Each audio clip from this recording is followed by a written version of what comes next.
Alors, à la page 25, troisième chapitre, personne ne sait d'où tu viens ni comment tu prends possession des vies.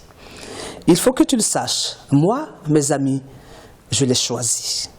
Mais puisque cette fois-ci, tu ne me laisses pas le choix, je vais essayer de te supporter. Mais dis-toi, une fois pour toutes, que nous n'allons pas cheminer ensemble.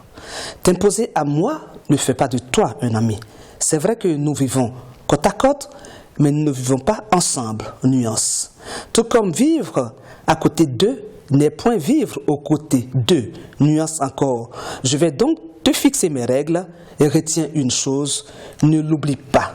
Je suis Agnès Crédit, je suis journaliste à Fraternité Matin en Côte d'Ivoire, je suis ivoirienne.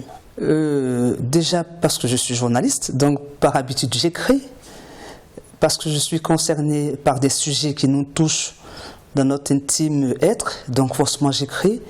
Et puis parce que le livre dont nous parlons, donc qui parle du cancer, est un livre qui me concerne personnellement parce que moi-même je suis une survivante du cancer. Difficile à résumer parce que l'idée est partie simplement d'un besoin d'écrire. Besoin d'écrire en tant que journaliste, donc pour informer.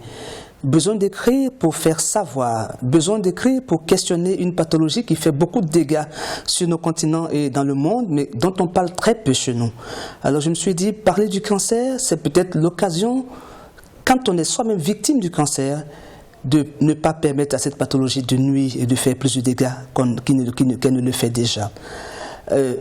Parler justement pour montrer à la fois aux femmes qui sont concernées donc par le cancer du sein qu'on peut être malade du cancer du sein et être en vie et vivre et même croquer la vie à belles dents.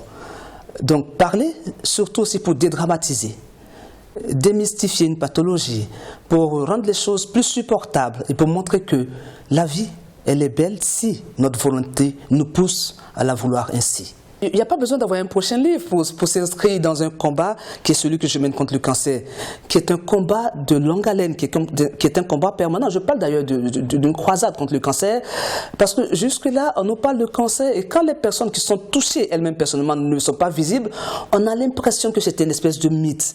Donc du coup, donner des visages à cette lutte, donner des voix à cette lutte, et aujourd'hui, nous sommes des dizaines de femmes engagées en Côte d'Ivoire contre le cancer. Nous partons dans les entreprises, nous animons des échanges avec nos sœurs, nos frères, et nous parlons de sorte à montrer aux gens autour de nous que le cancer tue certes, mais malgré le cancer, la vie continue.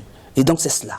Donc le prochain livre, c'est ça, c'est rééditer, continuer à rééditer, mais laisser des traces après nos passages, parce que dans ce livre, en fait, qui n'est pas un livre, c'est pas un livre scientifique, c'est juste un livre témoignage de quelqu'un qui elle-même parle de sa situation, mais c'est surtout un livre d'engagement, mais c'est un livre, je veux dire, qui traduit le refus de l'allégeance à la maladie. C'est un livre de vie en réalité, et qui finit par des conseils pratiques. Comment le sport nous aide quand on a un cancer à supporter donc le traitement, mais comment le sport peut nous aider à prévenir des pathologies lourdes comme le cancer ou comme le diabète ou comme les tensions ou comme les maladies modernes que nous avons aujourd'hui.